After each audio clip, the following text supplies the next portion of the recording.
There now follows a party political broadcast on behalf of the Labour Party.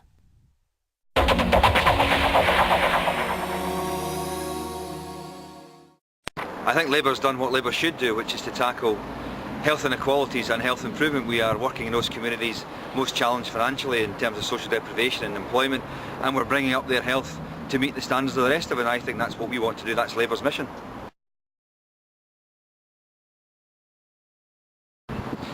Well, I think what the difference that devolution has made is the fact that we can now focus on a Scottish basis, on Scottish solutions to some of the big health challenges we have around smoking and alcohol, around those communities who are least well off in terms of their health, and we have managed to take resources from those better off parts of Scotland, invest them in those communities, and we are now really making a difference in terms of their outlook and of course their survival as human beings with their families, and we want to make sure that we continue to make that investment.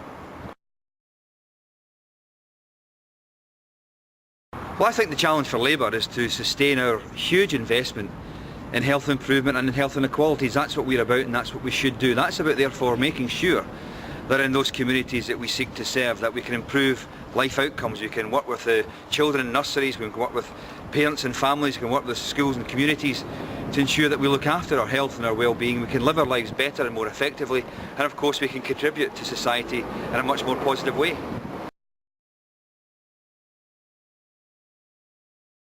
Well, as Health Minister, I think there's a very obvious choice of what we are most proud of as Labour, and that's the smoking ban, led by the First Minister. Doubters around Scotland about its impact, but of course since then, huge support from families and communities up and down Scotland. It's been a real boost to confidence, and I have to say it allowed health communities and communities throughout Scotland to look at other issues of health and well-being. Those communities working hard in nurseries and schools and community centres, food co-ops, all around Scotland, making a difference around people's individual health. And that means for us, families living together for longer. That means people living healthier and happier lives, and of course that's what Labour is all about.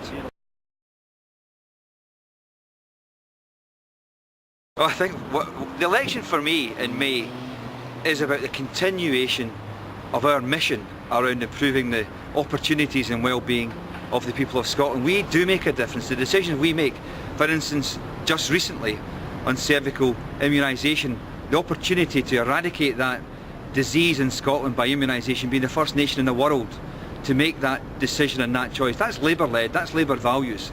And of course that's why we need to fight tooth and nail to ensure that in May we're returned to lead this administration in Edinburgh, so that we can continue to make that a difference in terms of health inequalities, health improvement, and the big change we can make to our lives. And of course let's also not forget that it is about the NHS. It's about the increase in workers, the 14% increase in the amount of staff in our health service, is about reducing waiting lists and waiting times.